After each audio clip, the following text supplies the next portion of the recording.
makanya pembuangan ke luar itu memang harus benar-benar dirapikan. Pak RW Yuli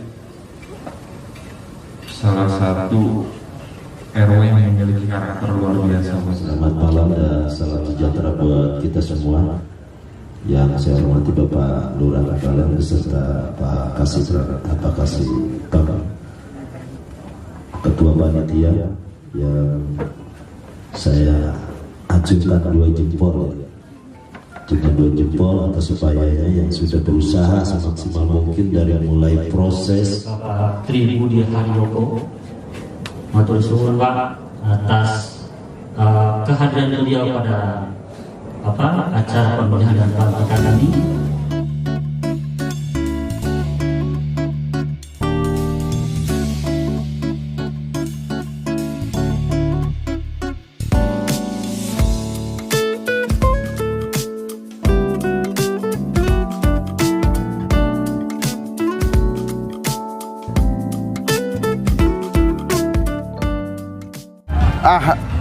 Assalamualaikum warahmatullahi wabarakatuh. Waalaikumsalam warahmatullahi Bro, wabarakatuh. ini acara apa? Ini acara pelantikan Ketua RW baru. Ketua RW baru. Iya. Semeriah ini ya? Iya, baru kali ini sih. Nah, ini bapakmu ya? Jadi yang selama nih kamu apa bapakmu? Bapak. Oh, bapak. Gak apa-apa. Nih guys, acaranya meriah sih, tapi kita telat gak apa-apa. Yang jadi RW di sini bapaknya Ricky. Ya, tetap amanah buat warga ya. Betul. Nah, semoga amanah terus ngikutin. Iya. Ngikutin apa? Jejak Bapak. RT itu. Jangan jadi RT. Gak mau. Ribet ngurusinnya.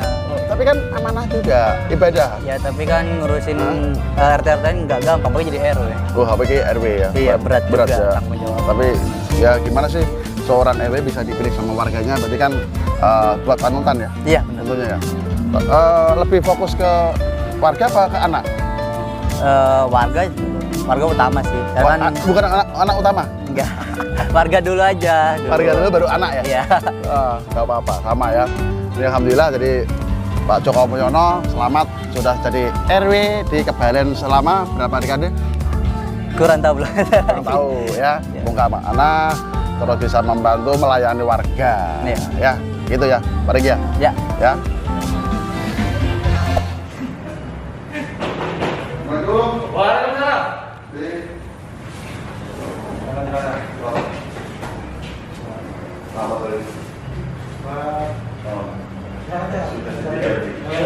Silakan duduk. Silakan. Aduh. Lagi kerja. Biasa aktivitas tugas baru. Sekarang kan tugasnya jadi ketua warga. Jadi warga itu kan ya kita melayani warga jadi warga. Dari mana nih? Kita panas sebelah. Oh. Kita ke mana nih? Sebenarnya Jadi ini dalam Pak Joko Mulyono. Ya. Ini dia teman. Oh, cuma lupa bahwa saya tetanggaan. Kalau Pak Joko ini tinggalnya di Balen ya, Balen. Kalau saya tinggalnya di asli dari tetanggaan. Nah, untuk Pak Joko dulunya itu apa jadi? Oh ya, jadi ceritanya panjang. Dulu itu 2014 itu saya sudah menjadi ketua RT. Ya tahu ini bisa ya. Nah, jadi harus kita punya pengalaman karena melayani warga ini kan membutuhkan strategi lah. Jadi kebetulan saya 3 periode jadi RT. Lebih 9 tahun mengabdi masyarakat, 9 tahun, terus saya istirahatlah setahun. Saya istirahat dari 2020 sampai 2021, 1 tahun persis. Nah, selanjutnya saya diminta pengurus RT dan warga untuk mencalonkan menjadi RW. Itu apa dipilih apa gimana? Oh enggak, jadi saya menjadi calon RW ini kan memang diminta oleh warga dan pengurus untuk menjadi perwakilan dari RT 5. Tidak ada saingannya. Untuk tahun ini ada 5 calon RW. Dari berapa RT? Dari 7 RT. Warganya ada Apanya? warga. Dari Warga totalnya ada kurang lebih 552 kakak ya. Kalau warganya ya berarti dikali 3 aja, rata-rata satu orang punya 3 anak, 1 istri, bisa dikali aja kali 4. Jadi 1000 lebih lah. di masa pandemi ini apa sudah warganya sudah di sini semua? Oh ya betul. Jadi sekarang dari kita kerjasama dengan Polsek, dengan Koramil, dengan desa, yaitu kita gencar mengadakan vaksin. Diselenggarakan di kelurahan, di balai raya, di masjid, bahkan kita sosialisasi sampai di aksesasi yang bisa melayani masyarakat. Jadi memang jadi prioritas dengan vaksin itu karena vaksin itu kan bagian dari upaya untuk melakukan pencegahan. Jadi itu dari prioritas dan alhamdulillah program itu berjalan terus. Sudah menyeluruh ya? Hampir 80%. Kan kalau saya kan tinggalnya dekat sama kampung ini ya guys. Jadi saya dekat ya tetangga desa. Saya dikreasi Pak Joko di Kota cuman ini musim hujan. Dia tahu Pak Joko banjir. Nah, Ya. apa target untuk agar tidak terjadi banjir ini? Ya, jadi memang itu menjadi PR semua bahwa di musim hujan ini banjir itu bukan barang baru, bukan kasus baru. Tapi kita tuh berupaya bagaimana mengantisipasi banjir itu dengan bekerja sama dengan stakeholder yang ada, bekerja sama dengan RW yang ada di Kelurahan Kebalen. Jadi kurang lebih ada 28 RW itu kita kerjasama. Karena apa? Karena mengatasi banjir itu tidak bisa dari hilir aja, tapi harus dari hulu sampai hilir itu harus ada kerjasama. Tugas ya. Betul, karena memang di wilayah Kebalen kan memang struktur tanahnya memang rendah. Jadi memang butuh kerjasama. Salah satunya adalah normalisasi saluran, membuat sodetan. Dan sekarang lagi ada proyek pengecoran jalan, terus pembangunan saluran air. Saluran itu bisa membantu mengurangi. Banjirnya itu dari got atau dari mana? Ya. Atau dari atas? Oke, kalau banjir di wilayah kami itu ada 2. Karena hujan, volume hujan tinggi, volume air tinggi sehingga air mengalir itu agak terhambat. Yang pertama, yang kedua, ada banjir yang kalau istilahnya orang tren ya, ada banjir kiriman. Nah, ini kiriman air. Nah, karena wilayah kita ini kan memang berdampingan dengan Kali Bekasi. Nah, Kali Bekasi itu kalau meluap itu pasti akan masuk ke wilayah kita. Jadi makanya kita ikut komunitas Cilengsi. Jadi kita tahu di hulu itu kondisinya seperti apa. Jadi kalau di hulu itu air sudah di atas rata-rata batas ambangnya pasti akan nyampe di tempat itu. Makanya kita bisa antisipasi itu. Tentunya ini kerjasama antara warga, antar lingkungan, bahkan kita didukung oleh kelurahan. Kelurahan 3 pilar itu selalu mendukung kita bagaimana kita mencegah melakukan perbaikan untuk itu. Ini Pak Joko ya. Pak Joko kan sudah pasti asal bareng dari ketua RT itu waktu itu udah biasa sudah. Kan itu pasti ada warga yang memang ingin sosial ini kemudian aktif di ada enak dan tidak enak waktu di RT. Ya, di RW itu loh. Jadi gini, RT RW itu pekerjaan sosial itu dengan keikhlasan, tidak mengharapkan sesuatu, tidak punya kepentingan. Dengan demikian tugas-tugas sosial itu ya bisa kita laksanakan dengan tenang, dengan senang hati, tanpa ada beban. Karena kalau kita bicara pelayanan masyarakat ini, masyarakat itu kan punya karakter berbeda-beda. Dan catatannya adalah tidak semua orang kan suka sama kita, tetapi kita mencoba melayani masyarakat ini maksimal. Melayani masyarakat ini tentunya ya banyak kendala lah, banyak kendala. Tapi target kita adalah pelayanan masyarakat itu terutama untuk administrasi masyarakat, terus hubungan masyarakat, toleransi beragama. Bagaimana kita bisa menciptakan persatuan dengan cara apa? Kita banyak sosialisasi, kita banyak silaturahmi, kita banyak berkoordinasi. Dengan itu mudah-mudahan kerukunan lingkungan itu akan tercipta. Kalau kerukunan sudah tercipta, silaturahmi jalan. Nah, silaturahmi itu bisa dengan medianya banyak, pengajian, kerja bakti, olahraga. Nah, itu salah satu media yang memang aktif. Karena mungkin saat ini yang kemarin belum aktif karena ada tidak kurang lebih. Ya. Nah, ini berarti target utamanya kalau dari RW, karena sudah yakin lah pengalaman pada saat dari RT. Ya, jadi sebenarnya tugas RW itu sebenarnya mengkoordinir program-program dari RT. Supaya sinergi antara satu RT dengan RT yang lain, sinergi dikelola bersama dengan dengan RW. Makanya di struktur itu sebenarnya yang pokok cuma ada 3, ada ketua, ada sekretaris, dan ada bendahara. Mungkin istilahnya biasanya yang penting ada KSB-nya, ketua, sekretaris, bendahara. Tapi pengelola lingkungan itu tidak bisa bertiga. Ya, makanya perlu adanya seksi-seksi atau bidang-bidang yang lain. Misalnya atau di lingkungan ini kan ada perlu perbaikan infrastruktur. Di lingkungan ini perlu adanya kegiatan-kegiatan agama. Di lingkungan ini butuh hubungan masyarakat. Jadi itu ada seksi-seksi yang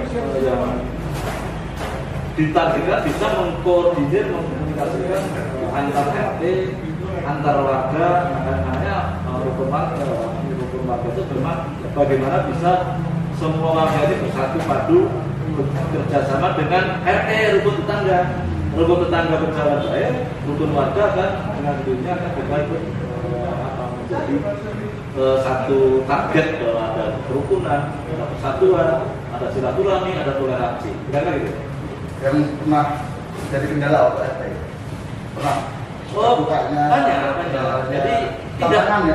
Jadi tidak semua masyarakat, tidak semua warga itu peduli dengan lingkungan. Bahkan ada yang tidak mau tahu, masa bodoh, tidak mau kenal dengan kanan kiri. Padahal suatu saat mereka butuh. Ya. Makanya sebenarnya dalam kehidupan ini saudara yang terdekat adalah tetangga. Tapi ya itulah karakter manusia. Manusia itu kalau belum pernah mengalami kejadian biasanya akan menggampangkan. Itu kendala yang paling berat mengelola masyarakat. Masyarakat itu kan kalau egonya udah tinggi. Nah, yang paling menonjol adalah ketika strata ekonominya sudah naik sedikit, biasanya itu merubah karakter. Iya, rasa bisa sendiri. Nah, itu salah satu tantangan kita sebagai pengurus lingkungan ini, bagaimana bisa mensosialisasikan bahwa kita hidup harus tujuan masyarakat harus saling peduli, saling bekerja sama. Jadi tidak bisa hidup sendiri aja. Kalau ini saya lihat dulu pernah memiliki itu ya, RT. Itu apakah ada kegiatan memang program atau karena dia ingin dekat sama Pak? Ya, jadi sebenarnya kalau ada family gathering, ada kegiatan represi itu sebenarnya itu keinginan dari warga supaya menyatu, supaya ada refreshing bahwa kita kan perlu refreshing. Makanya kita selalu mengakomodir lah keinginan masyarakat itu mau apa, mau refreshing ya kita ayo mau. Beberapa kali waktu di RT itu kita biasanya ya pakai tahun ke puncak bersama-sama.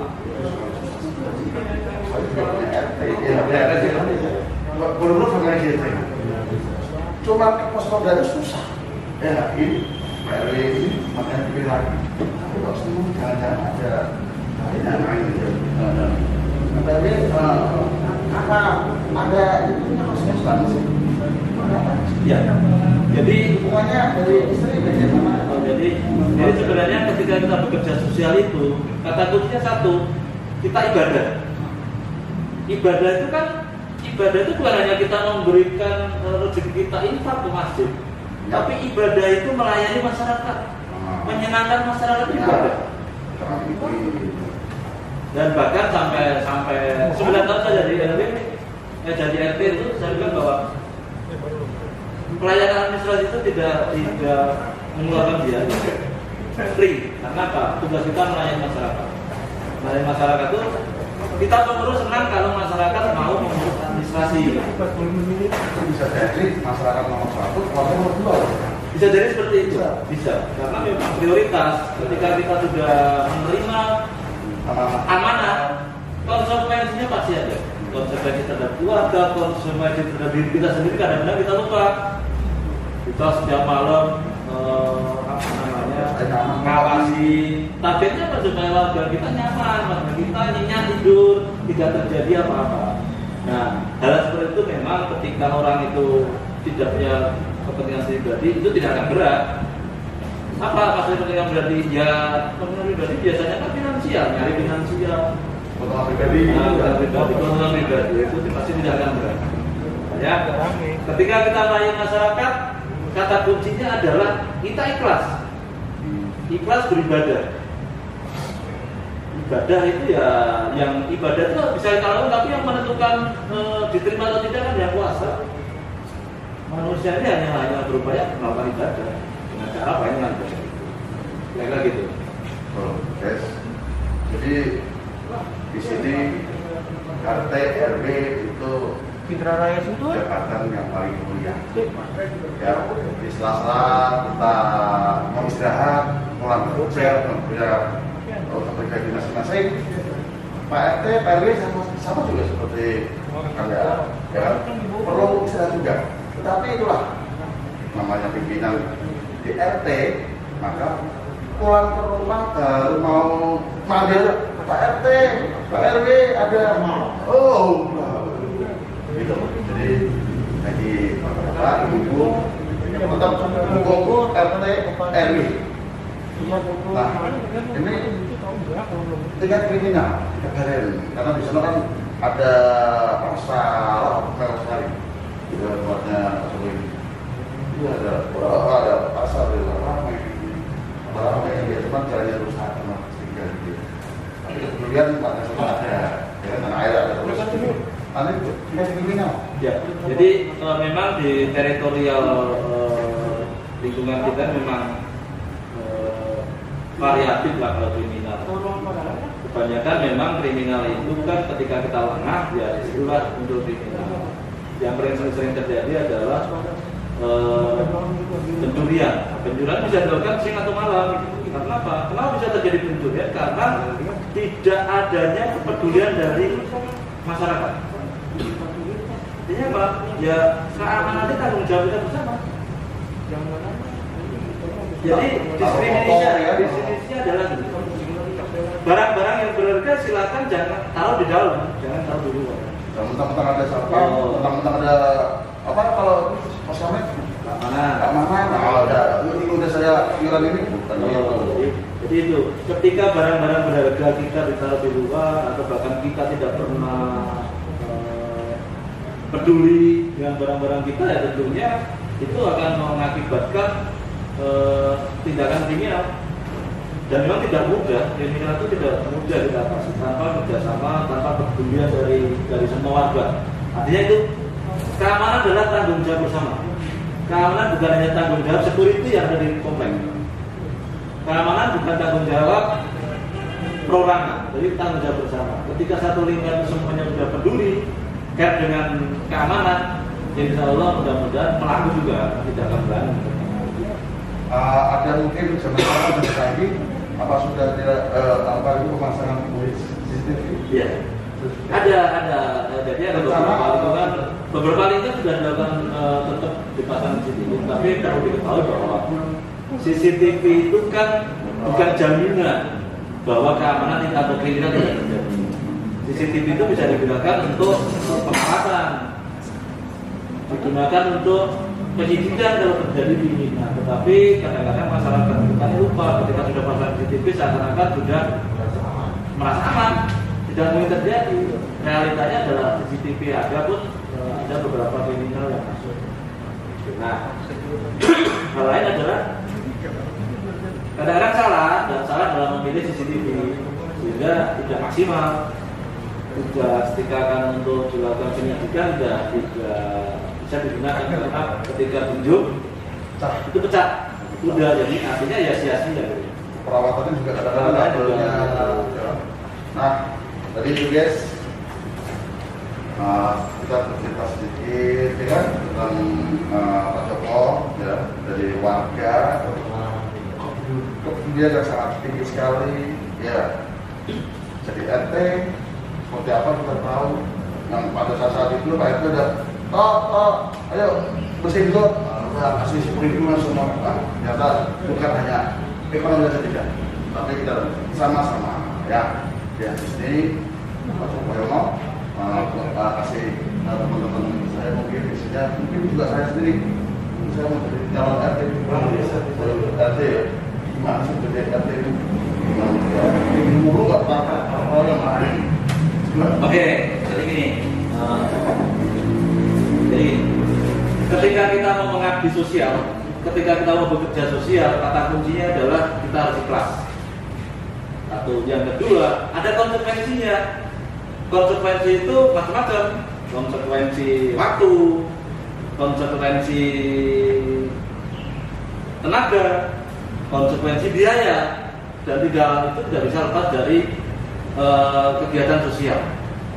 Makanya bagi teman-teman yang ingin menjadi RT atau RW, ketika tiga hal itu tidak siap, jangan memaksakan karena ini pekerjaan sosial dan ini adalah ibadah melalui pekerja sosial. Sekali lagi, sosial itu penting, bersosial itu penting. Ibadah tidak hanya dengan memberikan infak, tapi pekerjaan sosial RT RW itu pekerjaan sosial. Sekali lagi, kalau Anda ingin menjadi RT RW, bersiap-siaplah Anda untuk capek.